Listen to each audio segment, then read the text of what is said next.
Reiteramos la invitación a tomar asiento a los presentes. A continuación, iniciamos la segunda mesa de nuestro tercer panel, recepción de los tratados y de las decisiones de los órganos internacionales en la elaboración de los mensajes presidenciales y en el proceso legislativo. Modera Valeria Chiappini, abogada de la División de Derecho Internacional, Tratados y Asuntos Legislativos. Hola a todos, bienvenidos de vuelta.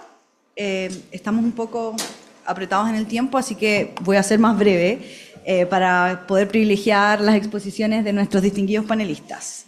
Voy a comenzar dándole la palabra a Claudio Troncoso Repeto. Él es abogado de la Universidad de Chile y magíster de la Karl Ruprecht Universität Heidelberg de Alemania. Con más de 30 años de trayectoria en Derecho Internacional, se ha desempeñado como codirector del Magíster en Derecho Internacional, Inversiones, Comercio y Arbitraje, que ofrecen conjuntamente la Universidad de Heidelberg y la Universidad de Chile. Es profesor titular del Departamento de Derecho Internacional de la Facultad de Derecho de la Universidad de Chile y ha sido profesor de la Academia Judicial de Chile. Autor de diversos artículos, es el actual director general de Asuntos Jurídicos del Ministerio de Relaciones Exteriores, cargo que ha ostentado por más de 15 años en distintos periodos. Muchas gracias por la presentación. Voy a colocar el cronómetro para seguirnos estrictamente al tiempo y esperamos que así sea. Bien, nos toca hablar sobre el tema de la recepción de los tratados y decisiones de órganos internacionales en el tema propiamente legislativo hoy día, que es uno de los asuntos que ha sido más complejo, como se vio en el panel anterior, de poder abordar, digamos, tanto los mensajes presidenciales que se envían de proyectos de ley fundamentalmente al Congreso y el proceso legislativo mismo. Aquí hay que partir, y yo creo que todos quienes estamos en esta mesa tenemos como un punto de referencia inicial dos disposiciones centrales de la Convención de Viena sobre Derecho a los Tratados. Uno, el artículo 26 de la Convención, que establece, ¿no es cierto?, la obligación principal del derecho internacional, está en la cúspide del sistema jurídico, que es pacta sunt servanda. Todo tratado en vigor obliga a las partes y debe ser cumplidas por ellas de buena fe. Esto que la obligación de las partes, de los estados, en este caso, de cumplir de buena fe los tratados internacionales, tiene naturalmente una repercusión en el orden interno de los estados. Eso significa que los distintos órganos del Estado tienen que cumplir de buena fe las disposiciones de los tratados. El Poder Ejecutivo tendrá que, ¿no es cierto?, tomar todas las medidas desde el punto de vista de sus competencias, tanto en materia reglamentaria, para desarrollar todos los, digamos, elementos que deben ser cumplidos dentro de los tratados internacionales en materia reglamentaria, también en su rol de colegislador, ¿no es cierto?, en proponer las modificaciones que sean necesarias para darle plena eficacia a los tratados internacionales. Lo mismo pasa con el Poder Legislativo, que tiene en sus misiones que vamos a ver a continuación muy específicas, que derivan de este artículo 26 de la Convención de Viena sobre Derecho a los Tratados, que implica, ¿no es cierto?, el compromiso del Poder Legislativo, o sea, fundamentalmente Congreso Nacional, de dar un cumplimiento de buena fe estricto, leal y fielmente a lo establecido en los tratados internacionales. Y lo mismo ocurre con los órganos jurisdiccionales, ¿no es cierto?, que deben, al resolver los casos sometidos a su consideración, aplicar lo dispuesto en los tratados internacionales. Este artículo 26 es seguido de un artículo 27, muy importante, de la Convención de Viena sobre Derecho a los Tratados, que habla del derecho interno y la observancia de los tratados. Y dice que una parte no podrá invocar las disposiciones de su derecho interno como justificación del incumplimiento del tratado. O sea, aquí, para el derecho internacional está por sobre las disposiciones del derecho interno, incluso de orden constitucional, digamos. Y evidentemente será tarea de los Estados poder aplicar las disposiciones del tratado en virtud del artículo 26 sin utilizar como excusa su legislación interna. Estas dos disposiciones son claves para poder entender, no solamente en materia de derechos humanos, sino que en todas las materias reguladas por el derecho internacional, cómo los Estados y nuestro Estado deben cumplir las obligaciones internacionales. Ahora, específicamente lo relativo a la tarea de los órganos colegisladores. Aquí hay varios aspectos que considerar. Primero, el deber, ¿no es cierto?, que tienen estos órganos colegisladores de implementar las obligaciones asumidas por el Estado en los tratados internacionales y también las que se produzcan, ¿no es cierto?, como resultado de las decisiones de los tribunales internacionales. Esta obligación de implementación, como sabemos, está contenida en distintos tratados internacionales. La Convención Americana de Derechos Humanos tiene, ¿no es cierto?, en su artículo 2 una disposición expresa que habla del deber de adoptar las disposiciones de derecho interno y dice que si el ejercicio de los derechos y libertades mencionados en el artículo 1 no estuviera ya garantizado por disposiciones legislativas o de otro carácter, los Estados partes se comprometen a adoptar, con arreglo a sus procedimientos constitucionales y a las disposiciones de esta convención, las medidas legislativas o de otro carácter que fueran necesarias para hacer efectivos tales derechos y libertades. Este artículo ya está supremamente entendido, que no significa que se subordine la Convención Americana de Derechos Humanos a la dictación de leyes, pero sí que hay un compromiso por parte de los Estados y de los órganos legislativos, ¿no es cierto?, de adaptar y de aplicar las normas legislativas que sean necesarias para darle plena eficacia a estos derechos. A su vez, distintos tratados internacionales en materia de represión de crímenes internacionales establecen el deber de los Estados de tipificar las conductas comprendidas en los tratados, en la legislación interna, la legislación penal interna, aplicándole una pena adecuada a su gravedad. Aquí hay una limitación a lo que los penalistas llaman el jus puniendi, porque significa que en un tratado internacional la comunidad internacional considera que ciertas conductas deben ser castigadas, deben ser incriminadas internacionalmente, ¿ya? Y por lo tanto sobre eso no hay discusión, y lo que corresponde, si el Estado es parte de ese tratado, es hacer la modificación legislativa para incriminar esa conducta y asignarle una pena adecuada a su gravedad. Así ocurre, por ejemplo, con la Convención contra el Genocidio, los convenios de Ginebra, la Convención contra la Tortura, por mencionar solo algunas de estas convenciones. Y por último, en distintos tratados internacionales hay una remisión a la legislación interna o la necesidad de la existencia de una regulación por parte de la legislación interna. Solamente a título meramente ejemplar, el artículo 17.5 de la Convención Americana de Derechos Humanos dice: la ley debe reconocer iguales derechos tanto a los hijos nacidos fuera del matrimonio como a los hijos nacidos dentro del matrimonio. Esto en Chile fue un elemento fundamental para dar inicio también a todo el proceso de la dictación de la nueva ley de filiación.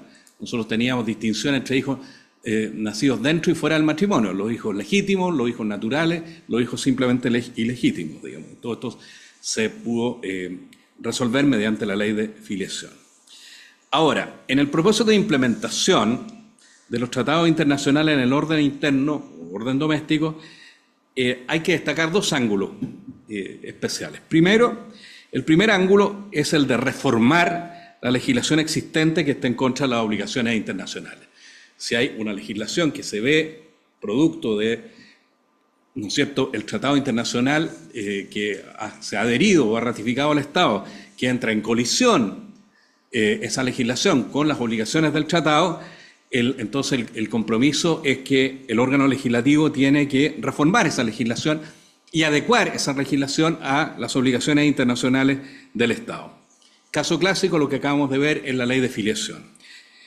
El segundo ángulo, relacionado con el anterior pero distinto, es el de dictar nueva legislación de implementación respecto a temas que deben legislarse y en que existe un vacío normativo. Aquí ya no se trata de reformar lo existente, sino de regular lo que no se ha regulado, ¿ya? Y que necesita ser regulado.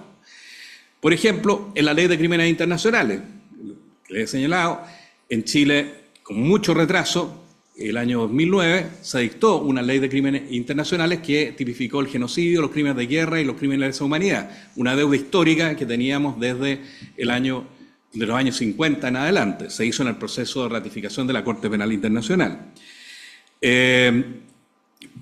Una serie de compromisos que se adoptaron a fines de los años 2000 para ingresar a la OCDE, la organización de la OCDE, una organización internacional, entre los que destaca, por ejemplo, la sanción al cohecho de funcionario público extranjero, y por primera vez tuvimos que legislar en Chile sobre la responsabilidad penal de las personas jurídicas, que era algo inexistente.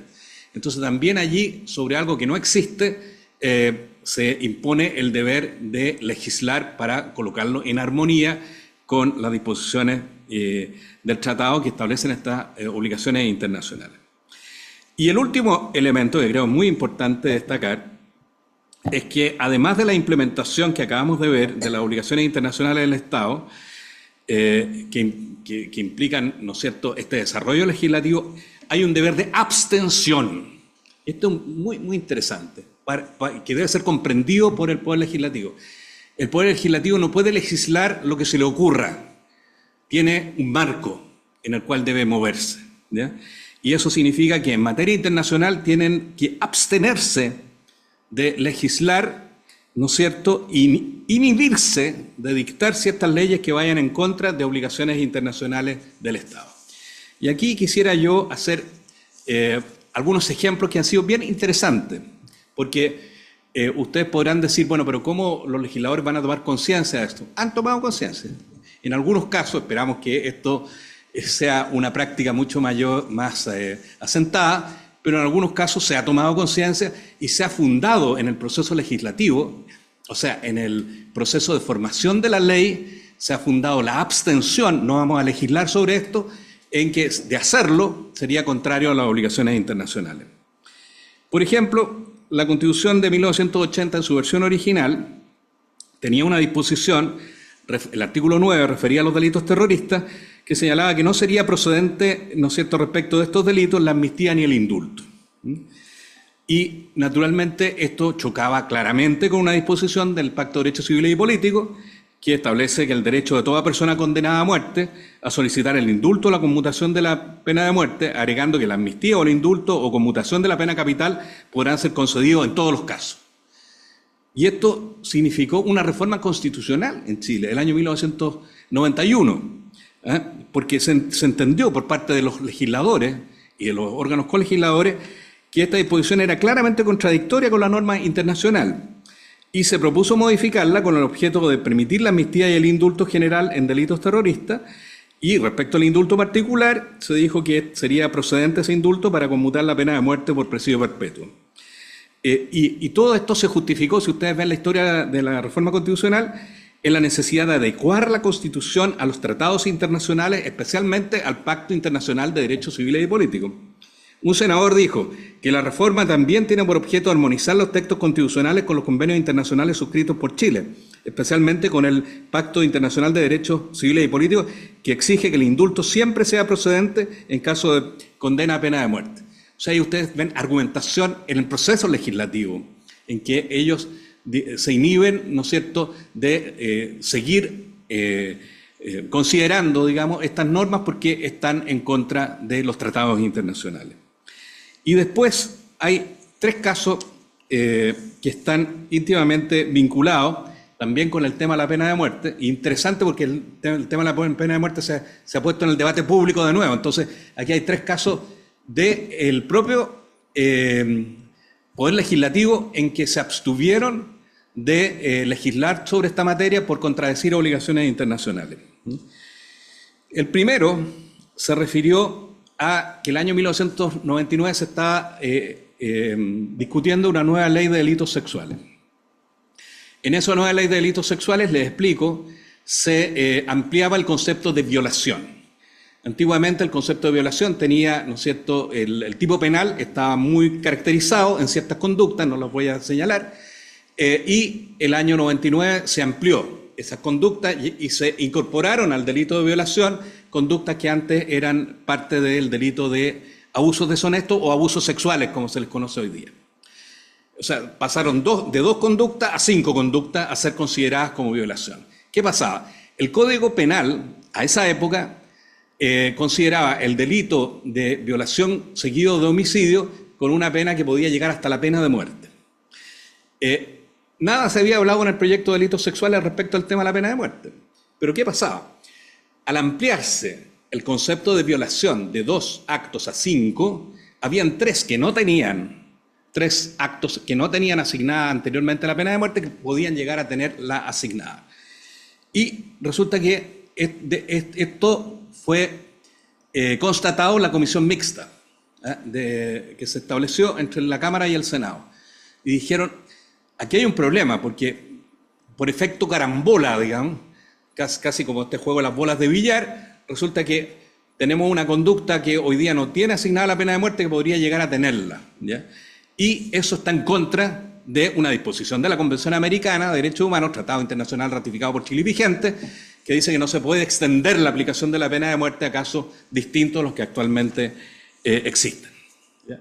Entonces, ahí sencillamente se solucionó el problema y respecto de la aplicación de la pena de muerte se les circunscribió exclusivamente a los casos anteriores a la modificación legal. Otros dos casos, también vinculados en materia legislativa con la pena de muerte. Se discutía una ley sobre pornografía infantil en el Senado y resulta que de nuevo se planteó una indicación para reponer la pena de muerte en la violación seguida de homicidio en caso de menores de edad. Y aquí se discutió este tema en la admisibilidad de esta indicación en la sala del Senado, ¿ya? Y se plantearon básicamente dos argumentos. Los que señalaron que la indicación era admisible dijeron que era esta indicación compatible con el artículo 19, número 1 de la Constitución, que establece la posibilidad de establecer la pena de muerte exigiendo quórum calificado y agregando que los tratados internacionales en materia de derechos humanos no tienen rango constitucional. Y por último, señalando que tampoco sería contrario a la Convención Americana de Derechos Humanos, ya que en Chile no se ha abolido la pena de muerte y que la expresión actualmente, que es la prohibición que establece la Convención Americana, estaría referida al momento de entrada en vigor del Pacto de San José de Costa Rica o al momento en que se firmó la Convención. Quienes eran partidarios de su inadmisibilidad argumentaron que la indicación sería contraria al artículo 5, inciso segundo de la Constitución, en relación al 4, número 2 de la Convención Americana de Derechos Humanos, que prohíbe expresamente la extensión de la pena de muerte a delitos que no se aplica actualmente, entendiendo en conformidad, ¿no es cierto?, estas disposiciones a las normas de interpretación de la Convención Americana de Derechos Humanos, artículo 29, todo esto, el debate en el Senado, la sala del Senado, y que la propia jurisprudencia de la Corte Interamericana de Derechos Humanos, que el término actualmente se vinculaba en el momento de la aplicación al caso concreto. Y también se señaló que lo que se persigue con el tratado es una derogación progresiva y gradual de la pena de muerte hasta llegar a su supresión total. Lo que se confirma en una opinión consultiva de la Corte Interamericana de Derechos Humanos. Todo esto se hizo presente en las argumentaciones de la sala del Senado. Que los Estados deben cumplir de buena fe los tratados internacionales y de no ocurrir así se compromete la responsabilidad internacional del Estado. Puesta en votación, en la sala del Senado se resolvió la inadmisibilidad por 21 votos contra 20. Imagínense la división que hubo, pero finalmente el Senado se consideró que no tenía facultades para, digamos, legislar sobre esta materia porque sería contrario a las obligaciones internacionales. En lo otro en que hubo bastante más unanimidad fue el año 2009. Luego de brutales hechos que conmovieron la opinión pública, normalmente todos estos temas de pena de muerte o temas de esta naturaleza están vinculados, digamos, con hechos brutales que causan conmoción, 25 minutos en las redes de televisión, digamos, y generando una gran conmoción pública. Era un caso dramático de una pequeña niña de la región de Valparaíso y un grupo que se le... 3 minutos, en que la persona, el victimario, la lanzó, digamos, de un peñón de un cerro, digamos, y después de haberla violado, digamos. Y entonces un grupo de parlamentarios pidieron restituir la violación, la pena de muerte, la violación seguida de homicidio, ¿ya? Y esto pasó a la Comisión de Constitución.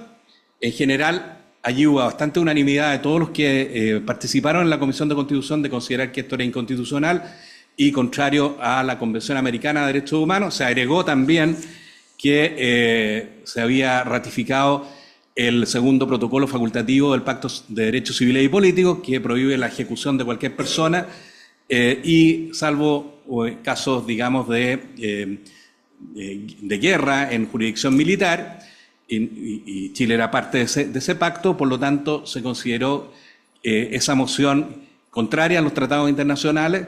Por lo tanto, no podía seguir tramitándose y se decidió archivarla. Entonces, quiero decirles que hay casos, a uno le gustaría que fueran más, digamos, pero hay casos en que los órganos legislativos, y especialmente sobre este tema tan sensible como la pena de muerte, se han pronunciado, y la idea que uno debiera difundir sería que este control de convencionalidad que se ha hablado tanto respecto de órganos jurisdiccionales también debiera ser efectuado por los órganos legislativos en forma más consistente, digamos, de manera tal de que no se controlara solamente en la admisibilidad de las indicaciones o en la admisibilidad de los proyectos su congruencia con el texto formal de la Constitución, sino también con el respeto de los derechos humanos contenidos en tratados internacionales. Creo que estoy prácticamente con el tiempo cumplido, me quedan exactamente 50 segundos, según el cronómetro.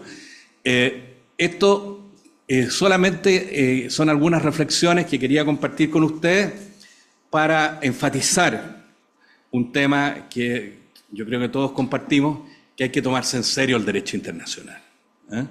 O sea, cuando un Estado aprueba tratados y los ratifica y los deposita, su instrumento de ratificación están en vigor, entonces tiene que cumplir los tratados de buena fe, y eso implica una responsabilidad no solo para el Poder Ejecutivo, no solo para el Poder Judicial, sino también y muy fundamentalmente para el Poder Legislativo. Muchas gracias.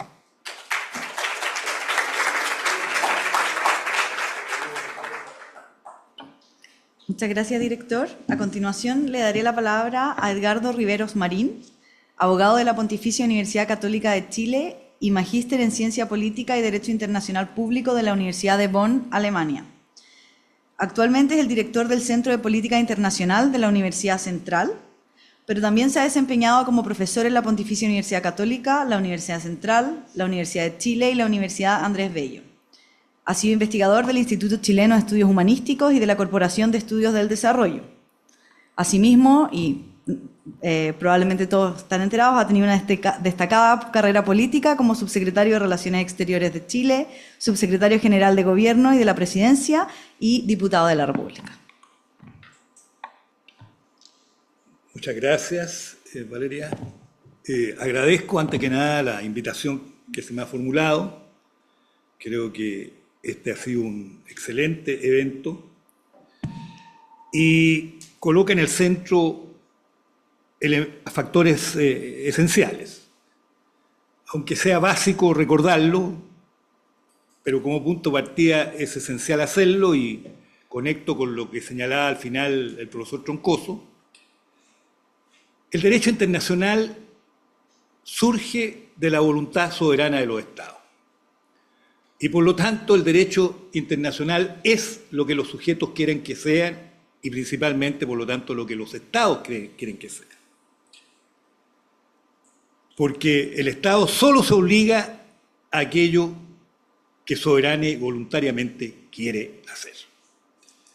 De esta manera, es el bien jurídico protegido el que el Estado valora. Si no tiene una valoración por el bien jurídico que protege, cualquiera sea la fuente de derecho internacional que lo va a vincular, no se va a vincular a ello. Pero una vez vinculado, existe la obligación de cumplir. Y cuando buscamos una justa coordinación y complementación entre el derecho internacional y el derecho constitucional, uno tiende a pensar de lo que se busca es cómo el derecho constitucional ayuda al fortalecimiento de los cumplimientos que los Estados han adquirido, y no lo contrario, porque estaríamos en una situación muy compleja. Si al final, constitucionalmente, lo que se busca fuera cómo colocar un elemento de debilidad al derecho internacional. A mi juicio, creo que la tarea es la otra. Cómo fortalecemos, por lo tanto, el cumplimiento de aquello que los Estados voluntariamente han asumido. Ahora bien, Claudio se ha referido a los principios esenciales de observancia y cumplimiento de los tratados. establecido en la Convención de Viena sobre el Derecho de los Tratados, de la cual Chile es parte, y la ratificó pocas semanas después que entró en vigor la Constitución de 1980. Fue en abril del año 1981 en que Chile ratificó esta convención, en que están esos principios establecidos en el artículo 26 y 27, pero no es porque no hayan existido antes. Lo que hizo la convención, como todos sabemos, fue codificar el derecho. Y esos principios han estado desde la génesis prácticamente de la disciplina. Cumplir de buena fe los tratados, y yo diría el derecho internacional, cualquiera sea su fuente, y no poder recurrir a las normas de su derecho interno para eludir el cumplimiento de aquello a lo cual se ha comprometido. Los estados, paulatinamente, y Chile, entre ellos, ha ido perfeccionando su normativa interna y ha ido cumpliendo a nivel constitucional con eso que yo señalaba con anterioridad. Ejemplo de ello, y aquí se ha citado muchas veces, es en materia específica de derechos fundamentales, el inciso segundo del artículo 5 de la Constitución, con el agregado tan importante establecido en la reforma del año 1989, que fue fruto de un consenso. Y ya me voy a referir también al cuadro de redacción de esa norma, y en la reforma del año 2005. La importancia que tiene la modificación del artículo 50, número 1 de la Constitución, transformado a partir del año 2005 en el artículo 54, número 1 de la Constitución.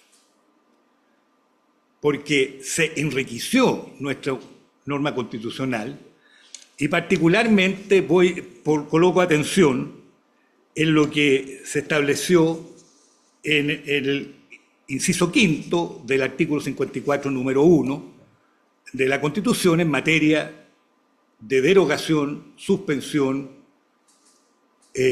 o modificación de los tratados internacionales.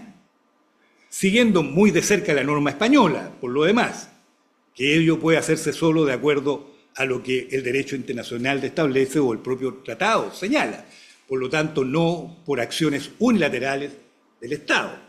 Eso está en íntima relación con los principios de cumplimiento y observancia de los tratados. Además, nuestro derecho está basado en una política exterior basada en principios permanentes. Y entre esos principios permanentes está lo que ha servido de base al modelo y al orden internacional que se establece después del desastre producido por la Segunda Guerra Mundial.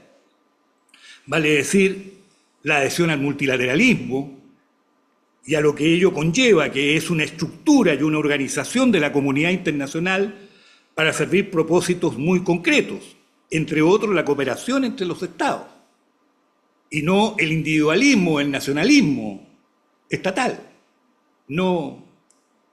sino que todo lo contrario, fortalecer la cooperación. El respeto por el derecho internacional, principio permanente.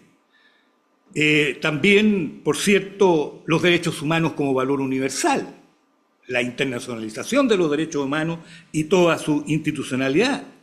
La no intervención en los asuntos que son de la exclusiva jurisdicción interna de los estados, dejando fuera, por supuesto, lo que es la proclamación, reconocimiento y protección de los derechos humanos, que ya dejan de ser, a partir de esta nueva fase de estructura del derecho internacional, un asunto de la jurisdicción interna exclusiva de los estados. Y por lo tanto, todo esto que es el cuadro que se ha producido como orden internacional a partir del año 1945. Esto que estoy diciendo no es baladí, porque estamos en este momento en un contexto donde pareciera ser que estos principios están siendo puestos en tensión. Y puestos en tensión por estados que tienen poder, sus gobernantes. No involucremos aquí muchas veces a los otros componentes del Estado, como puede ser la población, los gobernantes, que logran tener poder y comienzan a poner en tensión y en debilitamiento estos principios que ordenan hoy día o hasta hoy en la convivencia internacional. Por lo tanto, creo que en este cuadro, un Estado como Chile debiera dar la mayor importancia y estricto cumplimiento a las obligaciones internacionales y también ser rigurosos en la forma de procesar los compromisos que se adoptan en la esfera internacional, partiendo de la base que ello no puede hacerse de una posición rígida de la concepción de soberanía, sino con la flexibilidad necesaria que requiere toda negociación, que teniendo presente el interés nacional no puede confundirse con una posición autárquica y aislacionista, toda vez que hoy existe como realidad inevitable la interdependencia entre los Estados. Ese factor de interdependencia al cual algunos piensan desde su posición de poder que pareciera ser que no existe. Y por lo tanto, no solo no atienen a los valores, sino que los desprecian. Las reglas y los principios sobre los cuales se ha estructurado esta comunidad internacional. Ahora, para el cumplimiento en el ámbito interno de los compromisos internacionales, el procedimiento jurídico exige un doble control. Y aquí voy al eje de mi intervención. Respecto al tema específico, y es complementario con lo que le hemos escuchado al profesor Troncoso, respecto al tema específico del proceso legislativo y el ejercicio de la potestad reglamentaria, porque sirve para ambas generaciones de fuente de derecho, es necesario se ajusten a la normativa internacional a la cual Chile está vinculado. Y por otra parte, está el análisis oportuno del impacto que nuevos acuerdos puedan tener en la normativa interna. Esto obliga, para efecto del primer aspecto, vale decir, para el proceso legislativo, existiendo fuentes de derecho a las cuales poner atención, a que todo mensaje o moción en sus fundamentos y expresión de motivos debiera incluir un control de convencionalidad. No podemos reducir el control de convencionalidad, creo yo, solo al ámbito de aplicación en los tribunales de justicia o en el Tribunal Constitucional. También en lo que es el proceso legislativo, este control de convencionalidad debe ser efectuado de tal manera de individualizar el impacto que la iniciativa legislativa pueda tener en los compromisos internacionales que el Estado de Chile ha adquirido. De esta forma se debe coordinar y ajustar la norma en proyecto al proceso de inserción internacional y evitar, en último término, quedar expuesto a que se haga efectiva la responsabilidad internacional ante una eventual violación de normativa internacional a través de la ley o la norma emanada de la potestad reglamentaria. Los ejemplos que aquí se han entregado son idóneos para fortalecer esta línea. En vinculación con lo expresado, es pertinente destacar que nuestro constituyente derivado ha tenido presentes estos aspectos al nivel más elevado de la normativa, como es la Constitución Política. En efecto, al generar el procedimiento destinado específicamente a la elaboración de una nueva Constitución, válido tanto para el primer proceso que tuvo lugar como para el desarrollo del segundo,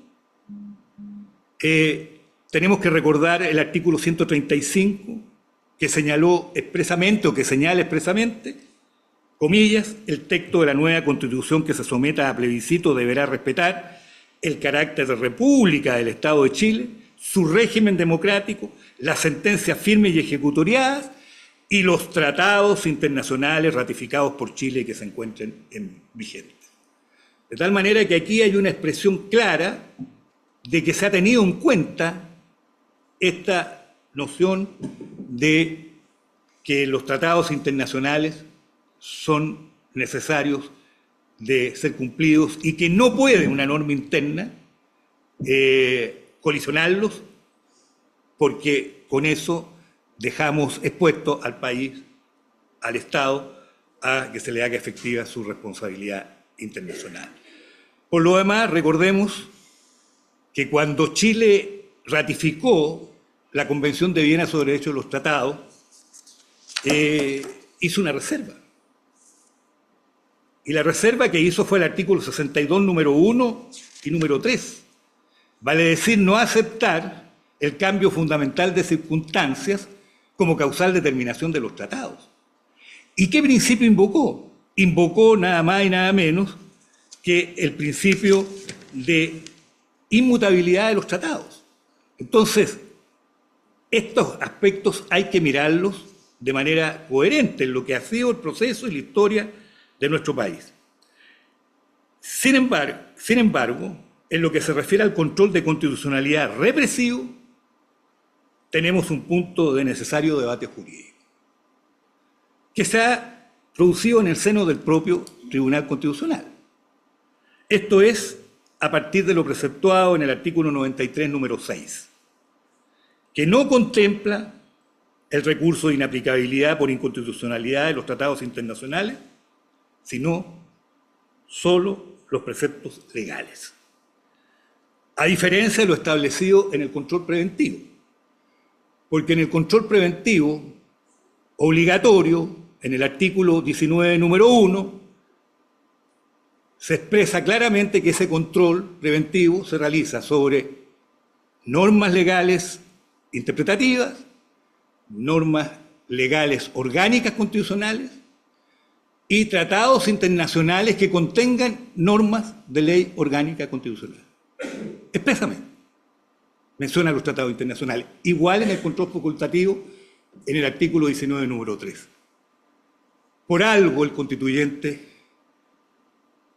no consideró en el control represivo, vía recurso de inaplicabilidad por inconstitucionalidad, del número 6 del artículo 93, y también el número 7 del artículo 93, cuando se declara la inconstitucionalidad, a los tratados internacionales. El problema se hizo poco pacífico, por decirlo jurídicamente hablando, cuando el Tribunal Constitucional, al controlar la constitucionalidad de su propia ley, eliminó la norma expresa que estaba en coincidencia con lo establecido en el texto constitucional del artículo 19, número 6. El tema es debatible desde el punto de vista doctrinario, si acaso el Tribunal Constitucional puede o no tener facultades para pronunciarse sobre la inaplicabilidad por inconstitucionalidad. Hay artículos muy bien estructurados en torno a eso, entre otros uno de la profesora Miriam Enríquez, en fin, a quien aprovecho de saludar. Pero el tema puesto en el texto constitucional es el que yo acabo de señalar, entonces es un punto importante a considerar. Ahora, particular atención también en el debate es la inexistencia o la insistencia para justificar el control represivo vía inaplicabilidad por inconstitucionalidad, a insistir, no por la generalidad, pero todavía por algunos juristas, en asimilar norma legal, a asimilar a los tratados a una norma legal. Y no a darle la autonomía que en los tratados tienen como fuente de derecho, no solo internacional, sino que también fuente de derecho interno. Y me temo que muchas veces en el listado de la fuente de derecho internacional, en el listado de la fuente de derecho interna, no se coloca a los tratados como fuente independiente de las leyes. Y ese es un problema grave de origen, porque en verdad también en esa materia hemos avanzado en nuestro texto constitucional. A mí me tocó ser constituyente derivado, era diputado cuando discutimos la reforma del año 2005, y ahí con Claudio Troncoso, que era asesor del Ministerio de Relaciones Exteriores en materia internacional, discutimos este tema. El efecto útil de las palabras es un principio clave. Por algo en el artículo 54, número 1, inciso primero, se colocó algo distinto a lo que tenían los textos constitucionales anteriores, el 50, número 1, y su correspondiente de la Constitución del 25. En el sentido de que solo en lo pertinente los tratados internacionales siguen los trámites de una ley para ser aprobados, pero no los mismos trámites de una ley porque no son fuentes similares. Por algo, además, se tratan en capítulos distintos de la Constitución, si no, los tratados estarían en el proceso de la formación de la ley, y no, están en un capítulo separado que es el de las facultades que tiene el Congreso Nacional. Y eso es no ley, sino que aprobación requerida por el Congreso, y que son dos, los tratados y los estados de excepción constitucional, que requieren aprobación del Congreso para ser declarados como estado de sitio y el estado de asamblea. De tal manera, ya me han colocado la tarjeta amarilla, por lo tanto tengo que ir terminando, tenía varios otros elementos a señalar, pero voy a omitirlos porque de otra manera no alcanzo a ajustarme al tiempo. Lo que sí me parece importante también es algo, y con esto voy a ir finalizando, que está ligado al artículo 54, perdón, al artículo 5º, inciso 2 de la Constitución. El agregado, y en esto con Humberto Nogueira, que éramos de los jóvenes de ese momento, por eso que todavía estamos vivos.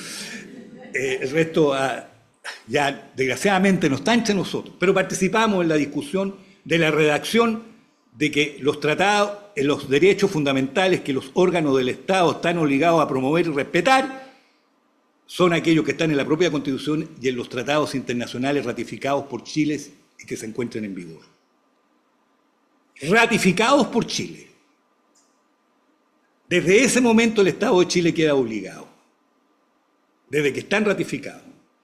Y esto es por una razón muy simple. Era para no repetir lo que había ocurrido con el Pacto de Derechos Civiles y Políticos, que habiendo estado ratificado por Chile el año 1972, habiendo sido promulgados el año 1976, habiendo sido Chile considerado entre los estados, el número de estados que hacían posible que el año 1976 haya entrado en vigor el Pacto de Derechos Civiles y Políticos, en Chile se hizo imposible su aplicación simplemente porque el tratado no estaba publicado en el Estado de Chile. Y las propias autoridades que estaban obligadas a publicar eran las que alegaban la no aplicación del Pacto de Derechos Civiles y Políticos en nuestro país cuando alguien en un recurso de amparo o de otra naturaleza invocaban el Pacto de Derechos Civiles y Políticos. Por eso esa redacción. Humberto, somos testigos del cuadro y actores de alguna manera de lo que fue toda esa discusión, que por lo demás fluye de un buen consenso nacional, porque la reforma del año 1989, efectuada entre el plebiscito del 5 de octubre del 88 y el 11 de marzo de 1990, fue fruto de un acuerdo, de un consenso. Bueno, todo esto además en una perspectiva que me preocupa. Aquí se mencionó por los panelistas anteriores, por uno de ellos, el tema del neosoberanismo que está surgiendo. Es preocupante, porque ese neosoberanismo que está surgiendo involucra a actores de diversas ideologías. Algunos invocan el tema de la soberanía nacional para tratados que tienen que ver con temas políticos, de derechos humanos, entre ellos incluso los que tienen que ver con medio ambiente, y por otro lado, desde otra vertiente ideológica, los que salen al paso, también invocando el tema de soberanía para oponerse a tratados de libre comercio o de inversión extranjera. Eso en Chile lo hemos vivido. Francamente creo que, en verdad, nuestra soberanía se fortalece y no se debilita a través de su prestigio internacional, que pasa a ser un elemento fundamental de nuestra autonomía en un mundo global. Debemos defender, sin pausa, de que somos un Estado cumplidor de nuestros compromisos. Eso es lo que yo quisiera. Muchas gracias.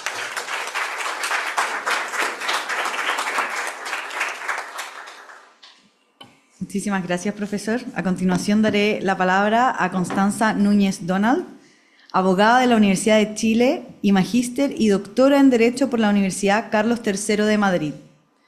Autora de numerosas publicaciones en Chile y en el extranjero, Es actualmente profesora de la Facultad de Derecho de la Universidad de Chile, donde se encuentra adscrita al Centro de Derechos Humanos y al Departamento de Ciencias del Derecho, donde además se desempeña como directora del Centro de Derechos Humanos.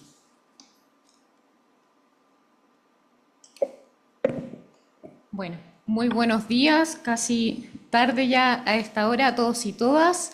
Agradezco la invitación que me formuló especialmente la ministra María Pía Silva a esta importante instancia organizada por el Tribunal Constitucional y la Cancillería de Chile. Quiero celebrar esta iniciativa por dos motivos. En primer lugar, porque nos encontramos a nivel global, y así lo señaló la profesora Gauché en su intervención anterior, en un clima de crisis de lo que se dice es el consenso liberal internacionalista, y desarrollar este tipo de instancias nos permite reafirmar el compromiso con la protección y garantía de los derechos humanos, el multilateralismo y la cooperación. En este sentido, valoro que en dos sedes tan importantes donde se juega ese compromiso, como es el Tribunal Constitucional y la Cancillería de Chile, se ponga en valor el compromiso del Estado de Chile en estas materias. Por otra parte, porque en el contexto del debate sobre el diálogo entre el derecho constitucional y el derecho internacional, que es el título de este seminario, en general la doctrina académica comparada nos mira a Chile con escepticismo, como el caso excepcional, o si me permiten el lenguaje coloquial, como el caso Frick, o como lo ha definido la profesora Enríquez como un modelo insular, que no hemos logrado subirnos del todo al tren de los procesos de diálogo jurisprudencial en derechos humanos o a la aplicación de la doctrina del control de convencionalidad o al rol transformador que nos permite la interpretación jurídica y que de hecho se habló de esto en el panel precedente. Este tipo de iniciativas, por tanto, nos permite ser autocríticos y autocríticas de nuestras propias prácticas, cuando nos miramos a la luz de experiencias comparadas, someterlas a escrutinio y también poner en valor nuestros propios aprendizajes y nuestros aportes al debate regional. Celebro finalmente, ya para entrar en la materia de mi presentación, que se abordara la dimensión legislativa del debate. En efecto, cuando uno habla del impacto del derecho internacional de los derechos humanos en el proceso legislativo, hay que distinguir entre el control de convencionalidad en sede legislativa y, por otra, sobre la cuestión del cumplimiento de decisiones de organismos internacionales que desarrollan órganos de supervisión internacional. Voy a abordar a grandes rasgos ambas cuestiones, refiriéndome en particular a los desafíos pendientes en Chile. En primer lugar, la dimensión preventiva, es decir, el control de convencionalidad en el ámbito legislativo. Sobre el control de convencionalidad en el ámbito legislativo podemos sostener que es el eterno olvidado del análisis académico. Si uno compara los estudios académicos en la región destinados a la cuestión del control de convencionalidad en el ámbito legislativo, su proporción es infinitamente inferior a aquellos que desarrollan la doctrina en sede jurisdiccional. Aunque la Corte Interamericana ha señalado que es una obligación para toda autoridad pública, podemos destacar que a partir de un impulso que en 2021 desarrolló Marie-Christine Fuchs con Juan Carlos Herrera en una investigación titulada El control de convencionalidad en los parlamentos americanos, tenemos recién ahí en 2021, un primer diagnóstico regional sobre la temática y poco a poco han ido desarrollándose más estudios académicos en la materia. No es difícil pensar que el escaso desarrollo de este elemento, que debiese, en mi opinión, ser la sede natural del control de convencionalidad, tanto desde la perspectiva académica como en la práctica de los estados de la región, como señalaré a continuación, se vincula con concepciones acerca de la soberanía. Y a ver si con esto me logro hacer cargo de la tarea que me dejó el embajador Pascual. En una visión bodiana de la soberanía, los parlamentos son vistos como aquellos espacios de deliberación que no debiesen estar limitados. E incluso desde aquellas visiones que sí aceptan la idea del límite, este es visto con escepticismo y condicionado por la camisa de fuerza que supone plantear la aproximación al debate en términos de monismo o dualismo. Sin embargo, en el estado actual de vínculo entre el derecho internacional y el derecho constitucional, nos invita a abandonar este planteo binario y nos invita a avanzar hacia una visión de la soberanía de tipo relacional. Ello nos sitúa en el escenario de preguntarnos necesariamente entonces por los mejores mecanismos para contribuir al cumplimiento de las obligaciones internacionales, en el entendido de que aquello, al contrario, fortalece nuestra soberanía. Esto, claro, si es que asumimos un marco conceptual como el que, por ejemplo, nos propone autores como Peter Haberle con el concepto de Estado constitucional cooperativo, Global Constitutionalism de Ann Peters, o que yo, siguiendo autores como Jürgen Habermas o Matthias Kuhn, he titulado mis trabajos académicos como Constitucionalismo cosmopolita. En el estudio de Herrera y Fuchs, al que hacía referencia, realizado en base a una encuesta en parlamentos de América Latina y el Caribe, arrojó que el 62% de los encuestados, que eran 22 países, no tenían un trámite formal o de fondo en relación al contenido de proyectos de ley a la luz del control de convencionalidad. En el ámbito universal, también es reciente la preocupación sobre esta materia. El planteamiento sistemático en torno a esta temática, es relativamente reciente. En 2017, la CNUD publica un manual para parlamentarios que busca presentar a los parlamentos de manera sencilla la complejidad del derecho internacional de los derechos humanos. En 2023, la Unión Interparlamentaria, también con el apoyo de la CNUD, publica el informe Los Parlamentos y los Derechos Humanos como una herramienta de autoevaluación que nos brinda criterios para el autodiagnóstico en estas materias. Por su parte, en el ámbito regional, ya lo señaló también el embajador Pascual, la CIDH, el 2023, elaboró un informe de mecanismos nacionales de implementación, cumplimiento y también una guía de buenas prácticas, donde examinó experiencias comparadas de la región, viendo también el rol de los parlamentos. Si uno aúna las recomendaciones realizadas por la CIDH, el ACNUD y el informe de la profesora Fuchs y Herrera, podríamos decir que un mecanismo nacional que satisfaga la obligación de control de convencionalidad en el ámbito legislativo debería ser lo siguiente. En primer lugar, contar con un centro independiente, técnico y especializado dentro de cada parlamento. La complejidad técnica que implica el ecosistema del derecho internacional de los derechos humanos, lo expresó bien anteriormente la profesora Gauché con la tipología de todos los tipos de recomendaciones y decisiones. Entonces requiere contar con personal especializado en estas materias que apoyen el debate legislativo. Además, se requiere la inclusión formal del ejercicio del control de convencionalidad en el trámite legislativo, es decir, que esto no sea un elemento más que quede a la discrecionalidad de la afinidad de los parlamentarios y parlamentarias de turno, sino que este sea un elemento que se inserte dentro del íter de discusión. Frente a esto, estos informes no proponen ninguna solución específica, ningún modelo ideal, sino que es una cuestión que debe ser implementada de acuerdo a cada diseño institucional, como bien dice la doctrina del control de convencionalidad, en el marco de las competencias de cada autoridad pública. También se requiere la capacitación del personal técnico de los parlamentos y la importancia de que los parlamentarios y parlamentarias se impliquen en la labor de los organismos de supervisión de cumplimiento, así como en la discusión de la adopción de tratados internacionales. Chile fue uno de los estados que contestó favorablemente a la encuesta, indicando que sí contaba con estos mecanismos. Para ello, mencionó la labor que desarrollan en el Parlamento las comisiones de derechos humanos, tanto en la Cámara de Diputados como en el Senado. Y además menciona a la Biblioteca del Congreso Nacional en tanto organismo técnico que brinda apoyo mediante informes en estas materias. También se destaca la participación de parlamentarios y parlamentarias, por ejemplo, en las delegaciones que van a representar a Chile en el examen periódico universal. Sin embargo, a la luz de las recomendaciones expuestas y con la finalidad de brindar certeza, efectividad y favorecer la inclusión de estándares internacionales, creo que sería deseable, por ejemplo, que se implementara a la brevedad el modelo de autodiagnóstico que propone el ACNUD, herramienta que nos permitiría identificar con mayor precisión el verdadero rol del DIDH en la discusión legislativa, más allá de la nominalidad de la designación que tienen estas comisiones. Además del autodiagnóstico, debiésemos avanzar para incorporar esta obligación de manera formal en el marco del reglamento de funcionamiento de las cámaras, con el objetivo de brindar certeza procedimental. Y en el ámbito de la Biblioteca del Congreso Nacional, en el organigrama de funcionamiento, pensar también en la posibilidad de robustecer el apoyo técnico con una división especializada en estas materias. Para quienes además defiendan el control preventivo de constitucionalidad, si se asumiese la idea de bloque de constitucionalidad / convencionalidad, podrían ver también en esta sede un espacio idóneo para realizar un control. Pero no se trataría de un control realizado por el propio Parlamento, sino que se trataría ya de un control externo. Respecto de estas materias, el año 2023, la parlamentaria Lorena Fríes presentó un proyecto de ley destinado a modificar la Ley 18.918, Orgánica Constitucional del Congreso, para regular el proceso de remisión y recepción por parte de la Cámara de Diputados y Diputadas de los procesos de informes y observaciones presentados por el Estado y entregados al Estado.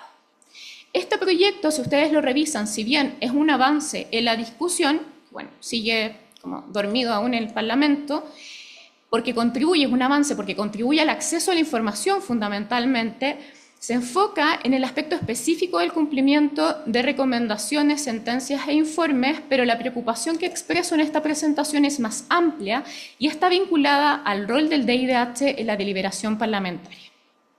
Más allá de los argumentos normativos referidos a la obligatoriedad de este control, que creo que ya han sido desarrollados de manera bastante sistemática, y a las formas institucionales que podemos pensar de cómo hacerlo operativo, desde la perspectiva de la deliberación, incorporar al DIDH, si me permiten usar lenguaje de teorías de la argumentación, podría ser lo que llamamos una carga de justificación, porque mejora significativamente la calidad de nuestro debate parlamentario en la medida en que nos permite situarnos como cointérpretes de los instrumentos internacionales. Sitúa la carga en el Estado de justificar de qué manera cumple o, en el peor de los casos, por qué incumple, pero además, en el mejor de los casos, es una oportunidad para mejorar el piso mínimo que supone la obligación internacional. La estrategia apuntada no solo fortalece la dimensión inclusiva de la democracia porque abre nuestra comunidad política, sino que también podemos pensar que es una estrategia adecuada para enfrentar las tensiones que viven los sistemas regionales y universales de protección de derechos humanos. En tiempos de backlash y resistencia frente al funcionamiento de organismos de supervisión internacional, quizás tenemos que pensar justamente en una estrategia de abajo hacia arriba, una estrategia lo que se dice bottom-up en estas materias. La dimensión del cumplimiento. Una cuestión vinculada a la anterior, pero que tiene una especificidad vinculada a la idea de cosa juzgada internacional y el cumplimiento de decisiones y resoluciones y recomendaciones de mecanismos internacionales de derechos humanos, requiere un foco especial. El año pasado, como lo señaló el embajador Pascual, en el Centro de Derechos Humanos desarrollamos el informe Transformando Compromisos en Acciones, donde además de realizar un diagnóstico general de nuestra arquitectura institucional destinada al cumplimiento, enunciamos que la implementación de medidas legislativas es aquella de más difícil cumplimiento.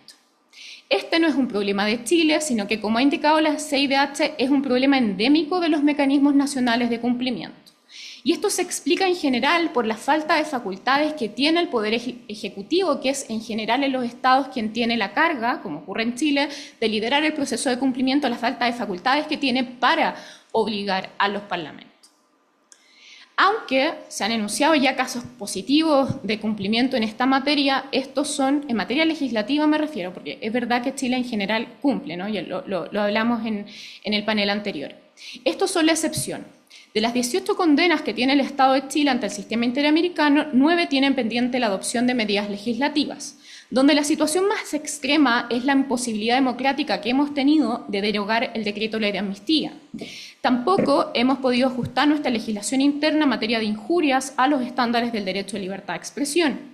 Y después del caso Vega González, por ejemplo, tendríamos que adecuar nuestro ordenamiento jurídico interno a efectos de que la figura de media prescripción no sea aplicable bajo ningún término a delitos de lesa humanidad y graves violaciones a los derechos humanos. De manera emblemática, en el marco de los procedimientos de solución amistosa, las organizaciones feministas siguen exigiendo al Estado de Chile el cumplimiento de la medida de la derogación del régimen de sociedad conyugal, medida que mantiene todavía a las mujeres en una situación donde en Chile ni siquiera somos iguales formalmente ante la ley. Quizás este tipo de incumplimientos explica por qué la Corte en algunos casos ha optado por darse por satisfecha con la medida de interpretación conforme que realizan los tribunales antes que sugerir la adopción de medidas legislativas, como por ejemplo lo hizo en el caso Órdenes Guerra en lo referido a la imprescriptibilidad de la acción civil de reparación. Y de hecho, aprovecho que estoy en este foro privilegiado de plantear una pregunta también a los representantes de la Corte, porque es una cuestión que todavía no me termina de quedar clara. Es decir, ¿es esto lo que explica el favorecer la interpretación conforme antes que la adopción de medidas legislativas? ¿No? Porque si uno lee la jurisprudencia de la Corte, no queda muy claro finalmente cuándo la Corte opta por obligar al Estado a adoptar medidas legislativas y cuándo se da por satisfecha con la interpretación conforme. Es algo que podemos después discutir en el almuerzo. En línea de lo explicado, entonces, es relevante avanzar para que el mecanismo nacional de cumplimiento que se está implementando en Chile avance, ojalá en el corto plazo, y se transforme en un futuro en una ley marco que permita entonces superar la fragmentación del proceso de cumplimiento y también poder institucionalizar la participación de todos los poderes y en particular aquellos órganos autónomos que la Cancillería no puede obligar. Para finalizar, quisiera cerrar con una reflexión en torno a las dimensiones socioculturales de este tipo de debates. En el caso chileno confluyen elementos normativos y de hecho el día de ayer se puso sobre la mesa las dificultades normativas que tenemos de diseño institucional y reconocimiento constitucional, pero también confluyen elementos socioculturales para explicar la singularidad de nuestras dificultades para avanzar hacia el tránsito con un mayor diálogo con el derecho internacional. Aunque la dimensión sociocultural podría dar para una sesión completa, quisiera dar simplemente un ejemplo de lo que me refiero. Uno podría abrir toda una línea de investigación de carácter sociojurídica para tratar de entender, por ejemplo, por qué las recomendaciones de la Comisión de Venecia, órgano consultivo del Consejo de Europa, donde Chile es Estado miembro, muchas veces tengan mayor cobertura de los medios de comunicación y presencia en el debate académico que las sentencias de la Corte Interamericana o un informe del EPU. Pensemos en la visibilidad que tuvo la opinión de esta comisión en los procesos constituyentes o la influencia que está teniendo la discusión nacional sobre el nombramiento de jueces y jueces. Evidentemente, la Comisión de Venecia es un actor fundamental del diálogo del constitucionalismo global. No podemos todos sino estar de acuerdo en su relevancia en tanto órgano técnico que da recomendaciones en materia de Estado de Derecho y derechos humanos a todos los países con los que se vincula. Pero debiésemos tratar de entender el porqué de su autoritas en el debate público en la medida en que sus recomendaciones, a diferencia de lo que sí ocurre con aquellas que son emitidas por órganos que nos supervigilan, no tienen el mismo valor jurídico. Ello nos pone también de frente a la necesidad de abordar una reflexión más profunda sobre nuestro vínculo sociocultural con el sistema interamericano. ¿Formamos realmente parte de aquella comunidad que algunos llaman ius constitutionale comune en América Latina? Desde la perspectiva de la sociedad civil, esta pregunta no se plantea con tanta fuerza. De hecho, la respuesta es obvia. En ausencia de una constitución con un catálogo robusto de derechos fundamentales, el DIDH siempre ha sido un aliado en la protección y garantía de los derechos fundamentales. De hecho, esta pregunta tampoco tiene tanto sentido si la planteamos desde la consistencia que ha tenido la actuación del Estado frente al derecho internacional de los derechos humanos. En general, el Estado de Chile siempre ha sido un Estado que se ha caracterizado por sostener un discurso ante la comunidad internacional comprometido con los derechos humanos. Mi preocupación en esta materia es un llamado a nuestra academia jurídica. Si es que realmente formamos parte de esa comunidad epistémica, ¿no?, llamada el ius constitutionale comune. Yo tengo serias dudas.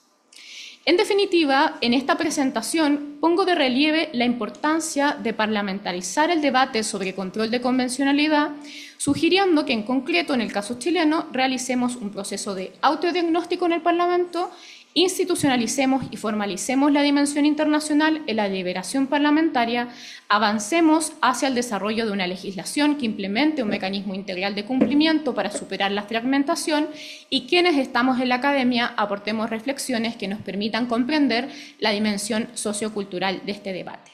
Para finalizar, simplemente quiero agradecer al estudiante José Miguel Susarte, que se encuentra aquí presente, quien me colaboró en la realización de esta investigación y que esperemos que próximamente desarrolle su tesis sobre control de convencionalidad en el ámbito legislativo, que sin duda va a ser un aporte tan necesario en nuestro debate académico nacional. Muchas gracias.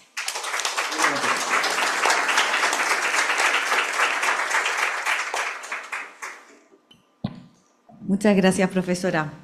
Para finalizar, voy a dar la palabra a continuación a William García Machmar, abogado de la Universidad de Chile y magíster en Derecho de la Universidad de Chile y de la Universidad de Nueva York.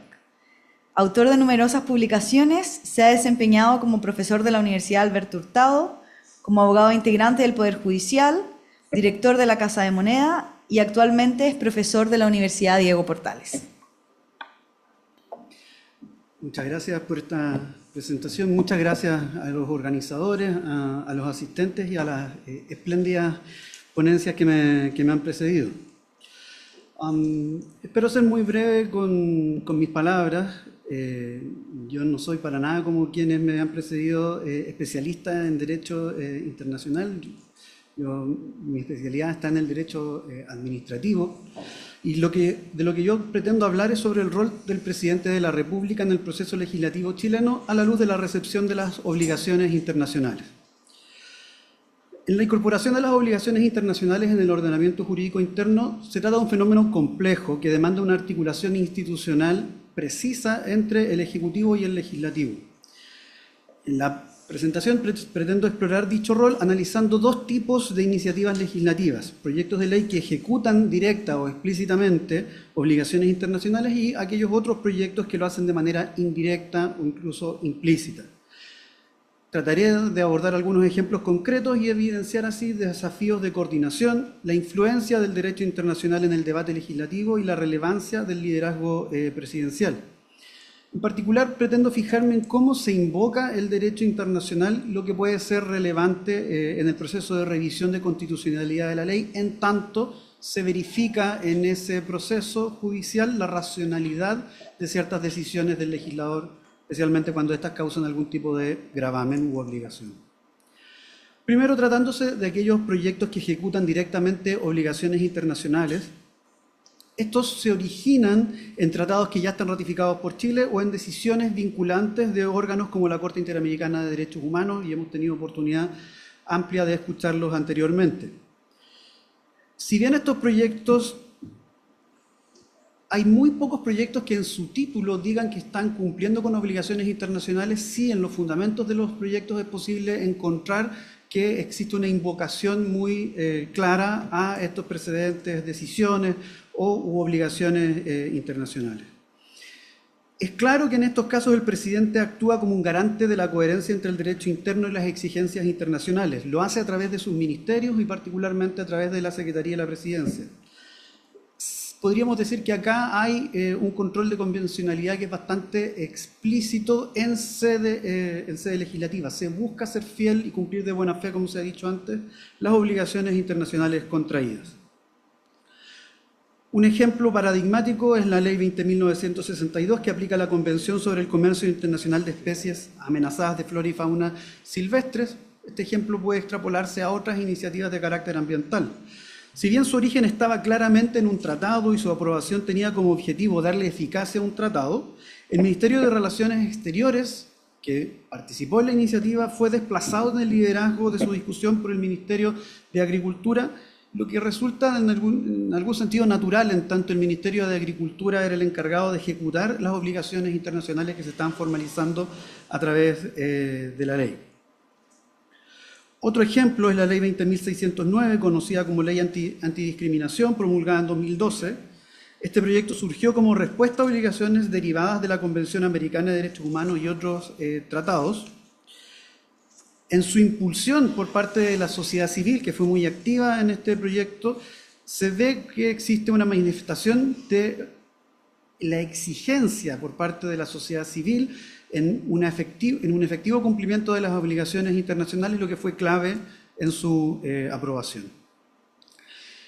En este tipo de proyectos, el rol del Ministerio de Relaciones Exteriores no está formalizado. El único ministerio que tiene un rol formalizado en materia legislativa es la SECPRES, en nuestro sistema. Y esto puede derivar en una cierta fragmentación, es decir, en no reconocerle un rol activo al Ministerio de Relaciones Exteriores. Por ejemplo, la Ley Marco de Cambio Climático de 2022, 21.455, esta tiene fundamentación explícita en obligaciones internacionales, pero en su tramitación se producen diferencias entre los ministerios sectoriales económicos, que tenían interés en moderar la profundidad de la participación de las organizaciones ambientales, y el Ministerio de Relaciones Exteriores, que buscaba una ejecución fiel de las obligaciones internacionales. En segundo lugar, encontramos proyectos que ejecutan indirectamente o a veces implícitamente obligaciones internacionales.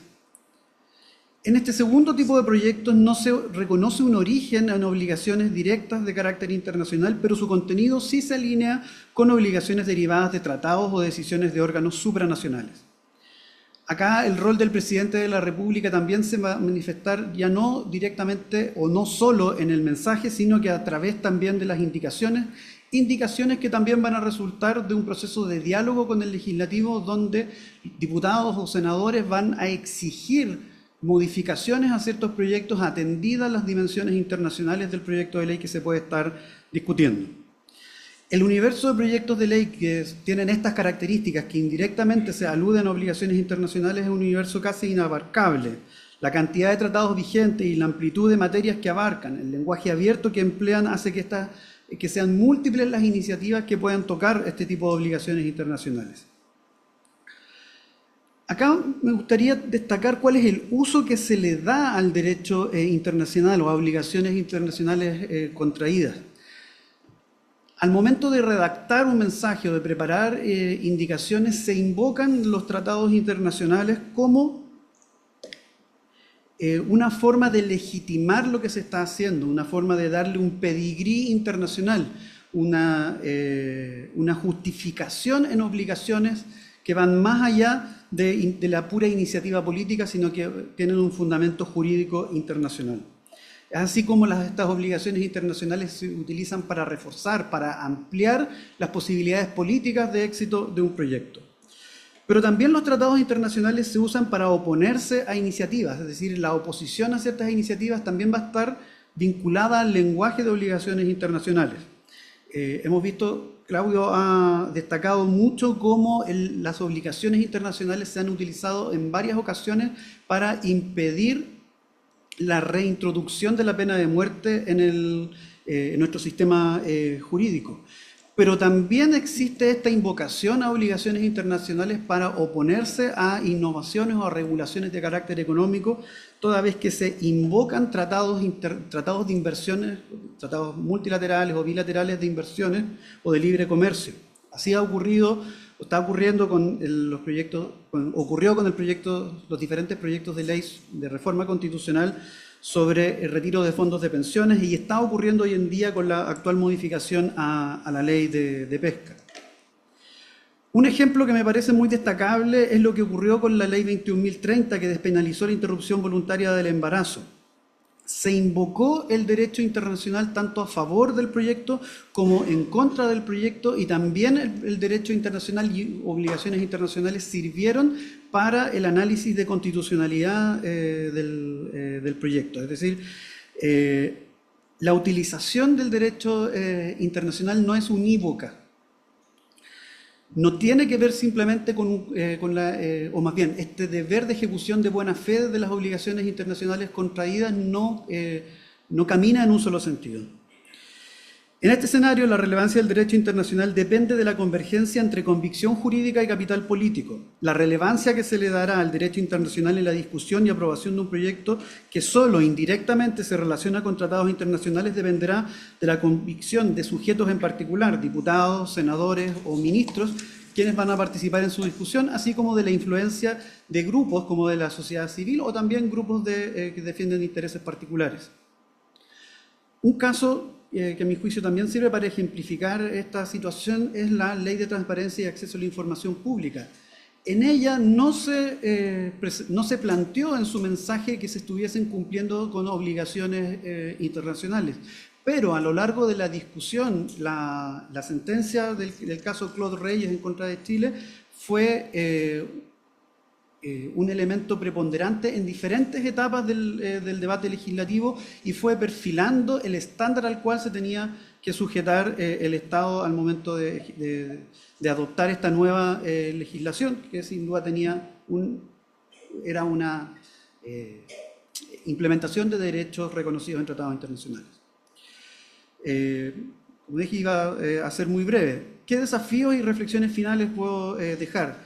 La experiencia chilena demuestra que la internacionalización de obligaciones internacionales en el proceso legislativo es un fenómeno dinámico, pero sujeto a tres tensiones estructurales.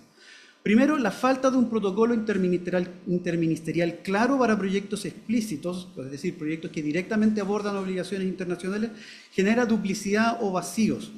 Por ejemplo, en la implementación del Estatuto de Roma, a través de la Ley 20.357 de 2009, tanto el Ministerio de Relaciones Exteriores como el Ministerio de Justicia asumieron roles de liderazgo que, por lo tanto, se iban a superponer en la tipificación de los crímenes de lesa humanidad. Esto destaca el rol coordinador de SECPRES, pero además llama la atención acerca de cuál va a ser el rol del Ministerio de Relaciones Exteriores cuando se trata de ejecutar obligaciones que están obviamente o directamente en tratados internacionales. Segundo, tratándose de los proyectos que indirectamente abordan obligaciones internacionales, la ausencia, entre comillas, de una brújula internacionalista puede llevar a que su recepción dependa de factores contingentes, es decir, de la buena disposición de diputados, senadores o ministros. La Ley de Identidad de Género, la Ley 21.120 de 2018, lo ilustra. Aunque en el mensaje no se citan estándares interamericanos, en su aprobación final y a lo largo de su discusión se incluyen salvaguardas para menores de edad que sí son coherentes con los estándares promovidos por la Corte Interamericana de Derechos Humanos. Y este avance fue posible gracias a la presión de organizaciones de la sociedad civil y legisladores sensibilizados más que de una estrategia deliberada de estar cumpliendo a través de este proyecto de ley con obligaciones internacionales. Antes de seguir, me gustaría hablar sobre una idea que se ha mencionado, es decir, la necesidad de incorporar o no un rol rector del Ministerio de Relaciones Exteriores o de organismos asesores específicamente dedicados a la coherencia de la legislación con tratados internacionales. Ayer mismo estaba en otro seminario donde se discutía sobre la necesidad de crear organismos especializados, neutrales del proceso político que se dedicaran a cautelar una correcta técnica legislativa. En otras ocasiones he participado en otros seminarios donde se defiende la idea de que existan organismos neutrales políticamente que cautelen una evaluación costo-beneficio de la ley, es decir, que las intervenciones, la carga económica de todas las leyes se justifique en los costos, en los beneficios económicos, solamente económicos, que va a significar. Todo esto se relaciona con lo que se denomina la evaluación ex ante de la ley. La evaluación ex ante de la ley entonces está presionada, está tironeada por diferentes intereses que pueden ser contrapuestos. La promoción de los derechos humanos, específicamente la remoción de desigualdades en contra de la mujer, el cumplimiento de obligaciones internacionales, como dije, la evaluación costo-beneficio. En otras ocasiones, otras unidades del Ministerio de Relaciones Exteriores han mencionado la necesidad de que todos los proyectos de ley sean evaluados en si son coherentes o no con los tratados de inversiones internacionales y han reclamado para sí un rol en el proceso legislativo al lado, podríamos decir, de la SECPRES. Como puede verse, existe una demanda por recarga de la evaluación ex ante de la ley, que yo la verdad no sé si más de estos controles ex ante de la ley nos van a llevar a un mejor proceso legislativo. Creo que una cuestión que hay que reconocer es que la formación de la ley es una cuestión política que pasa por decisiones políticas y que neutrales no son ni van a ser. Finalmente, el éxito de la recepción del derecho internacional está ligado a la capacidad del presidente, a través de sus ministros, para ejercer liderazgo político en dos niveles, como negociador en el Congreso y como articulador de una visión coherente entre los ministerios. La reforma al Código de Aguas, operada en virtud de la Ley 21.435, incorporó el derecho humano al agua, siguiendo recomendaciones internacionales.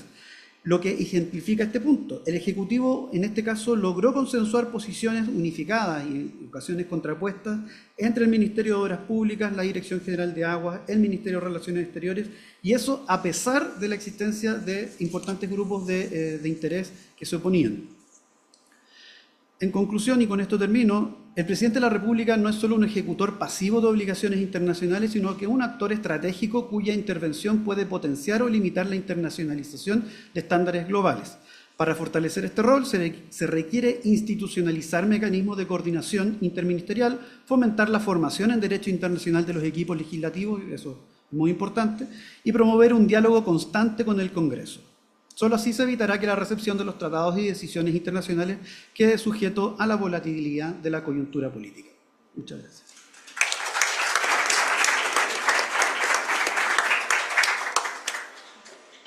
Muchísimas gracias a los expositores. Solo a modo de resumen de lo que se ha discutido en este panel, comenzamos destacando la relevancia de las obligaciones contenidas en los artículos 26 y 27 de la Convención de Viena y el rol fundamental que tiene el Poder Legislativo a través de la implementación de los tratados internacionales en el cumplimiento de estas obligaciones por parte del Estado.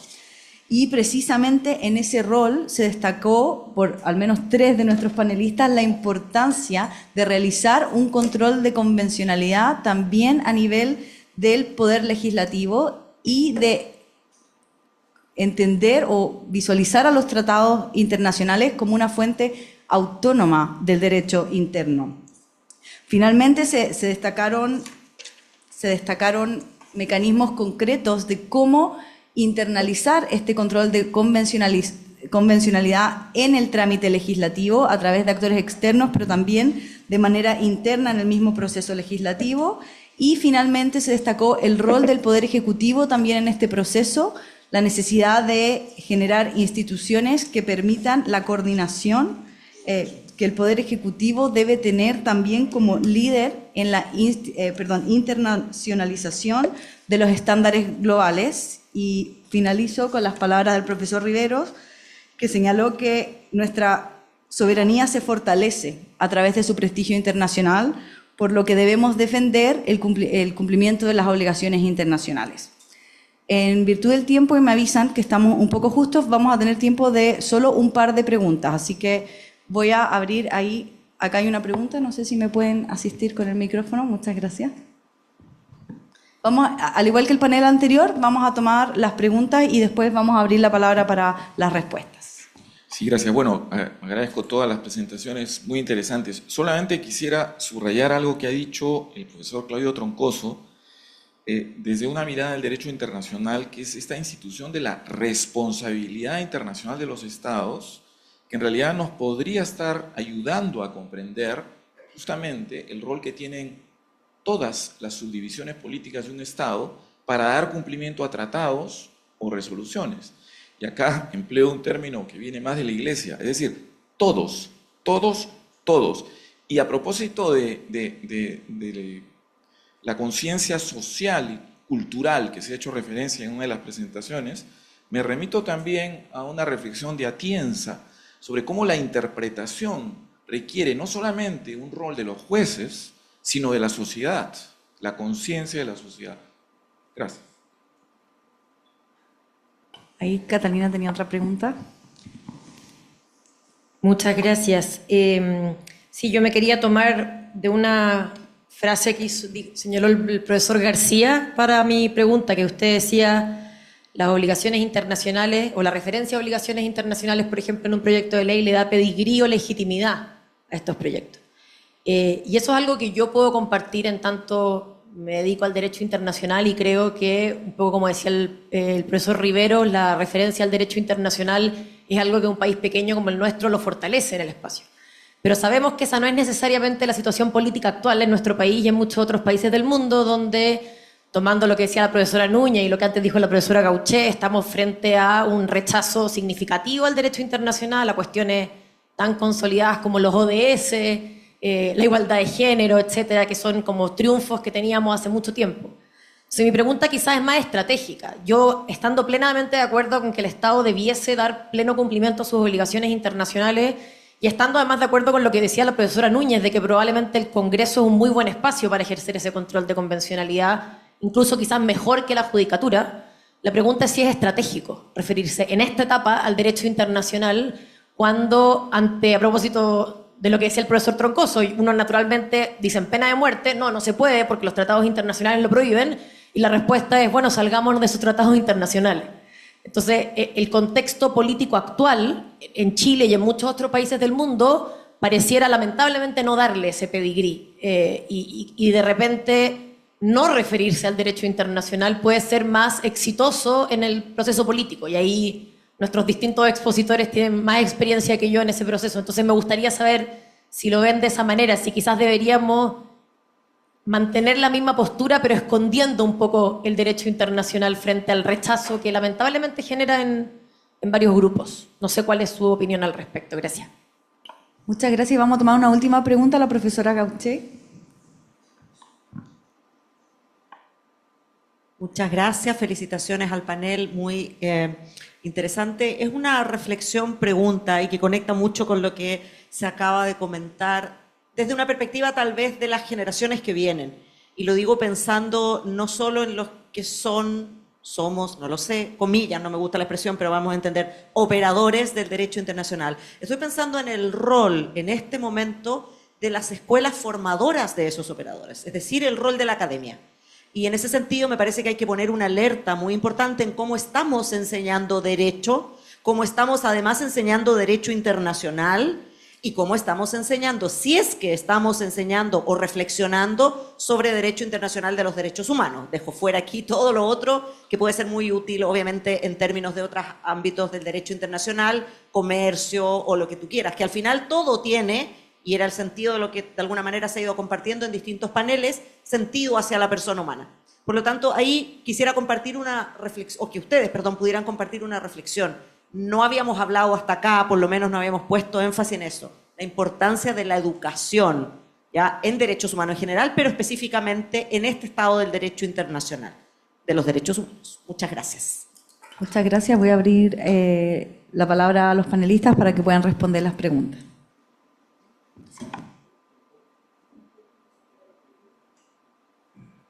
Bueno, lo señalado en las consultas y en comentarios generan en mí algunas reacciones. Primero, yo creo que no hay que esconder el tema de lo que implica el derecho internacional.